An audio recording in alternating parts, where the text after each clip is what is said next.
قلنا جليكان ماكو، لا تانكي لا برميل، لا حد يحكي. الله يخليكم. تفضل اخي تفضل. تفضل اخوي بنزين هواي. تفضل. مو قلنا مو نحكي تركي نحكي بيك باقي جليكان ماكو. هم انت هنا؟ ها شنو تعرفني؟ شلون ما اعرفك؟ شلون ما اعرفك؟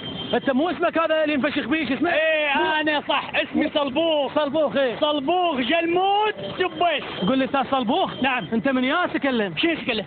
لا عاد عندكم قرايب بالحصوه؟ لا ما عندنا بالحصى، بس انا اقول لك عندنا بالزميج، قرايبنا بالزميج. قرايبكم بالزميج؟ اي والله. قول لي انت من بيت خابط؟ ايه بيت خابط، جيراننا بيت خابط. الحمد لله. لا عاد كسر ما تعرفه؟ ها كسر ابن عمي يصير شق المنشار انا وياه، فارقنا عنهم بس ثلاثيه بيناتنا. اي والله. اي صارت عركه بيناتهم. صارت عركه بين السبيس والخابط وصارت مذبحه الى ان صارت تبليط.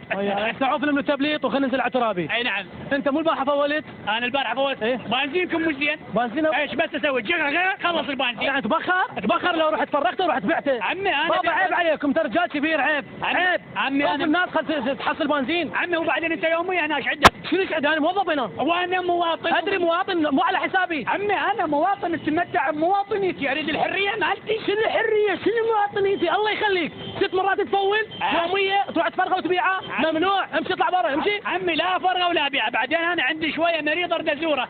شنو الزور المريض تخلي له؟ شنو مي مقطر هذا تخلي له؟ عمي لازم اروح اسوي له واجب. شنو هذا؟ اخي ايش واجب شنو؟ شو عليه؟ المريض ياخذوا له شربات بوتيفور بسكت تفاح. هاي عمي قبل. لا شنو؟ هسه المريض تاخذ له دبه بنزين يرتاح نفسيا. اي والله. المريض تودي له بنزين؟ اي والله. اقول لك. قول له لا بالطهور شو تودي له؟ اودي له جليكان ابو 50 لتر. اي والله. زين اذا عندك عرس شلون؟ قبل التنكر اخذه للبيت. امشي اطلع برا. اطلع برا ايش مالي ساقه وياهم. عمي اخي جليكان واحد ما افول. عمي شو تصيح؟ شنو العب؟ انت خابص روحك. شنو؟ خاف شايفنا هيك عبالك احنا منا لو منا. لا انت منين انت؟ منك. يعني طافر من السيم؟ امشي اطلع برا. امشي اطلع برا. عمي اسمح لي شوي. هسه خابر عليك الشرطه شوف لعبتهم اليوم لو باكر. امشي اطلع برا. يا شرطي. لا امشي اطلع برا. عمي اسمح لي شويه، انت لا تصير عصبي. شنو؟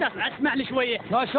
وبعدين ترى انت شويه تحت شوي مواطن. اخي مواطن انت سلبت حق المواطنين، صاروا من 3 ايام نايمين ما محصلين بنزين. عم احسنهم نايمين هنا، شو يسوون رايحين البيت؟ لا كهرباء لا نفطات يتحمون عليها. هنا اقل شيء يسولفون بيناتهم يرتاحون. اخي انت جاي تبيع البنزين، دول ناس محتاج خطوط مريض واحد اللي يروح وين؟ عمي ما بيع بنزين، انا قلت لك عندي هاي قرايب اريد اودي لها هاي عمي جليكان ما افتح.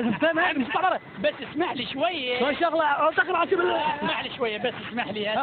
انت تسوي؟ دير بالك علي يعني. ما اريد ترشيني هسه بالله عليك الشرطه مش تطلع برا. عمي شاستم شوف الناس خلت تمشي شغله. جماعتكم ما ترسوا له بنزين. ما ترس بنزين فهمت؟ جليكان واحد ما ترس. عمي انت بس لا تصير عصبي على كيفك. اخي عيب حسوا يوميا بيع خلي الناس تشوف شغله. عمي هذا حكيك صحيح على عين راس. هسه دبات ماكو دبات. ماكو اي جليكان ولا دبه صار تمر. بس يلا السياره يلا خذنا سياره. جيب السياره يلا جيب السياره. يترس يوم وثاني يوم يبيعها. يترس ويبيعها. عيب تاجرون بالنفط والغاز والبنزين. يلا اخي بنزين هواي. تفضل عليك المضخه. يلا لي قدام تعال انت تعال ابو الكرونه. تفضل. هم انت ما اقدر افارقك. اي والله عرفتني. طبعا استاذ صلبوخ. وهل يقبل قمر؟ عمي انا مواطن صالح. انت تكلمت بمواطن صالح ما تقول لي المواطن الصالح مو يجي ترس يوميا على مود يروح يبيعها. لا ما بيعها انا. شنو بعد انت مو قلت دبات ماكو بعد ماكو دبات. خلاص وانا بعدين احب المواطنه الصالحه. رحم الله والديك. طبقت التعليمات. شو نريد احنا بنزين متوفر. انت سويت الازمه. على كيفك انت بس لا تصير عصبي. ما صير عصبي. على كيفك لا تصير عصبي. اوه اخي ترى زم الهوز ورقع براسك فهمت؟ عم على كيفك انت كارلك هوز تهوز على العالم هناك. مو ذبحتني المواطن الصالح يبيع البنزين. ما بيع البنزين. انتم مو قلتوا دبات ماكو. اي دبات ماكو. عمي انا اتبع التعليمات. خلاص دبات ماكو. خلاص دبات. الحمد لله والشكر. جبت لك هاي. شنو هذا تترس بطرشي؟ لا تسبي بنزين. مواطن صالح.